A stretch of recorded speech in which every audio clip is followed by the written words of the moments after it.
Sayyid Ja'far Shadiq. Sayyid Ja'far Shadiq itu ditugaskan di pantai utara, Pak. Dia di sebuah pesisir, daerah pesisir yang mayoritas Hindu. Jadi tipikal orang Hindu itu kan menyukai hewan sapi, sapi dan mendewakan lah ya, mendewakan sapi. Hewan sapi. Nah, dia mencari-cari di seluruh Jawa sapi yang paling besar dan paling gagah. Jadi ditaruh di depan rumahnya.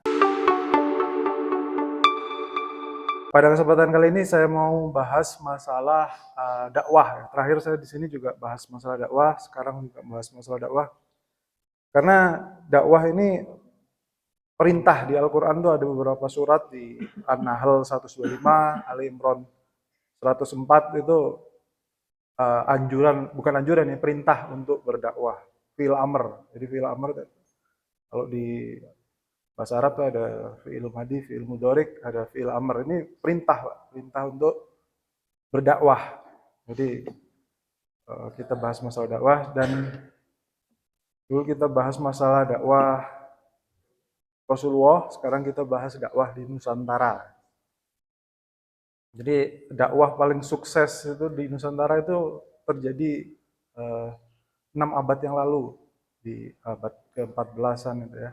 Itu dakwah Wali Songo. Dakwah Wali Songo itu berhasil mengislamkan bagian besar Nusantara dan memberikan solusi bagi dunia dan akhirat. Jadi mari kita bedah sedikit lah cara dakwahnya ya. Dakwah Wali Songo. Jadi awalnya itu ada Syekh Maulana Malik Ibrahim atau Sunan Gresik. Ini diingat-ingat Pak ya, takutnya ada kuis. Syekh Maulana Malik Ibrahim atau Sunan Gresik. Itu datang itu di abad 14 itu dia nggak langsung buat pesantren, langsung buat masjid atau apa, enggak Pak. Dia pertama itu langsung cari solusi bagi umat. Dia datang tuh pas saat perang, Pak. Perang Parekrek. Zaman Majapahit itu ada perang Parekrek. Nah itu ekonomi hancur, krisis pangan terjadi di mana-mana. Nah itu dia yang pertama dilakukan, dia membantu petani Pak. Karena di sana petaninya itu sudah tidak mau turun ke sawah juga karena perang dan kekeringan juga, musim kering. Nah, dia membuat bagaimana cara membuat bendungan, Pak. Membuat bendungan dan irigasi di sawah. Karena dia pernah mengembara di Mesir, dia bantu petani di Sungai Nil itu bagaimana membendung Sungai Nil untuk mengelola airnya sehingga saat musim hujan tidak banjir, saat musim kering ada cadangan air untuk di sawahnya. Nah, itu akhirnya dia terapkan di Jawa dan alhamdulillah berhasil sehingga panen melimpah dan krisis pangan terlewati. Dan setelah itu akhirnya karena terkenal dia dipanggil di kerajaan Majapahit dan dijuluki Wong Agung Majapahit.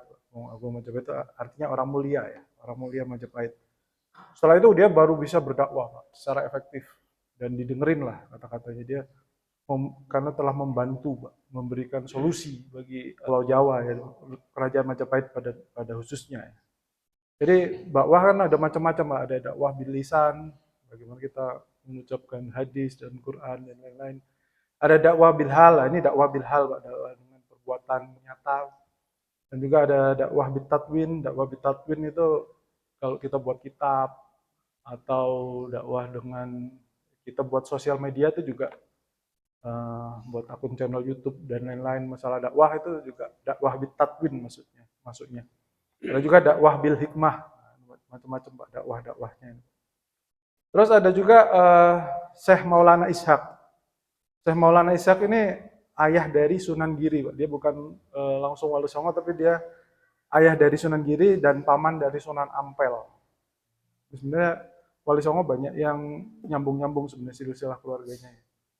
Beliau tuh tabib, Pak, jago ilmu pengobatan. Dia datang ke Indonesia itu saat terjadi wabah pes ya. Jadi wabah pes itu menyerang gak hanya di Indonesia, di Eropa juga banyak yang meninggal. Nah, di Indonesia ini juga banyak yang sakit pagi, sore meninggal, Pak.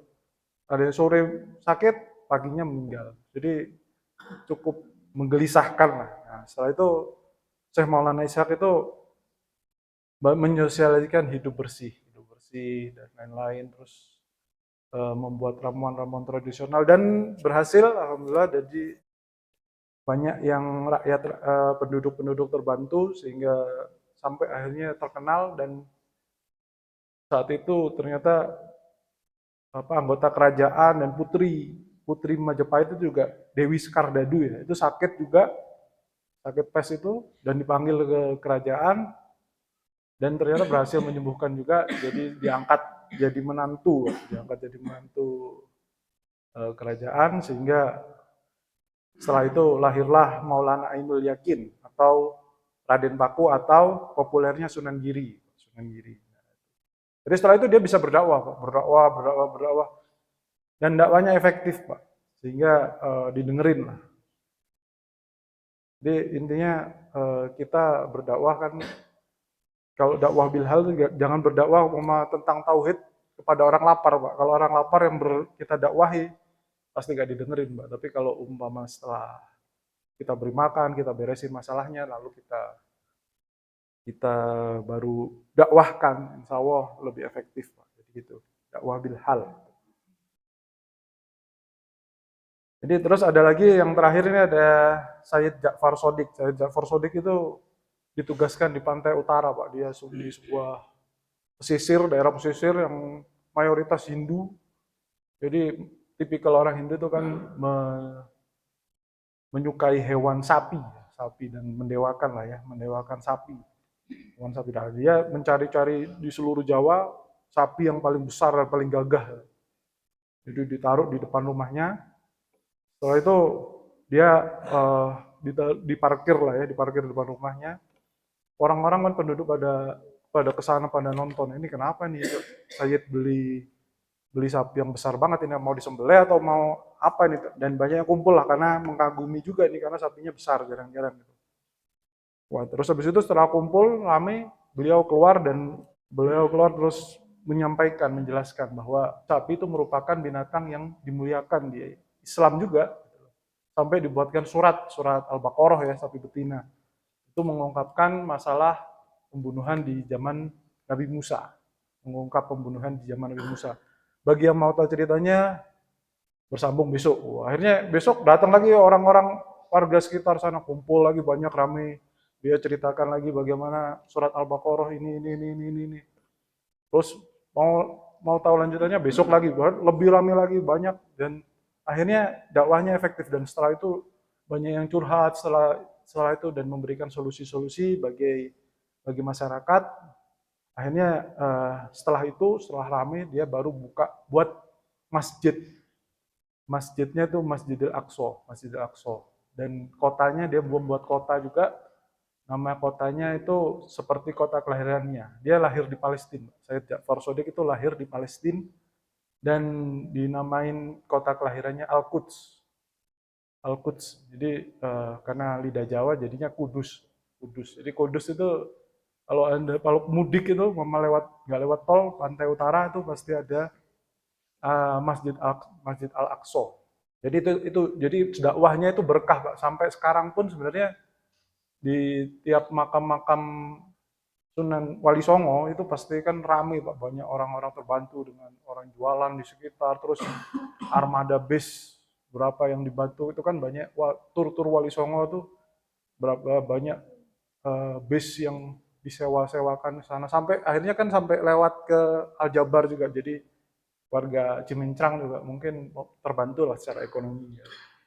Gitu. Jadi mungkin itu saja ya. Jadi bagaimana dakwah yang efektif di Wali Songo itu, dia tidak hanya dakwah bil lisan tapi dakwah bil hal. Gitu. Ya, untuk menutup ini mari kita berdoa moga-moga selalu dilimpahi rahmat dan barokah. Wah. Sekarang ada kuis ini, Pak. Sarung buat lebaran.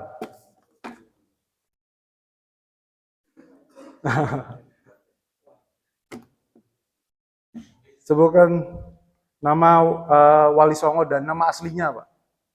Nama aslinya. Dua saja, apa? Pak Yosep. Ya. Oh ya, betul, Pak. Oh. Wow, apal banyak. Oke, oke, Pak.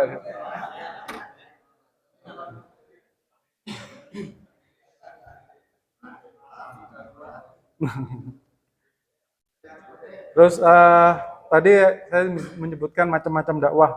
Tadi dakwah apa aja? Sodek, sodek apa? Terus satu lagi.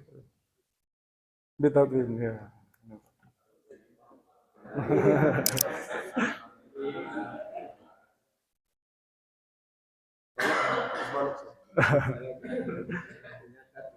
Satu lagi ya, hadis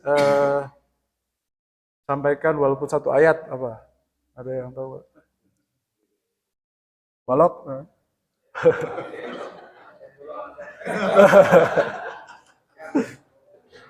Ya.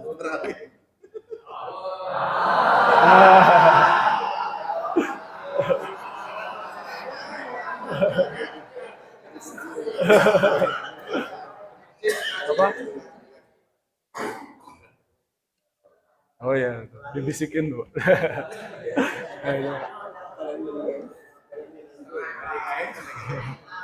Oke, itu aja mungkin bila taufik walhidayah. Wassalamualaikum warahmatullahi wabarakatuh.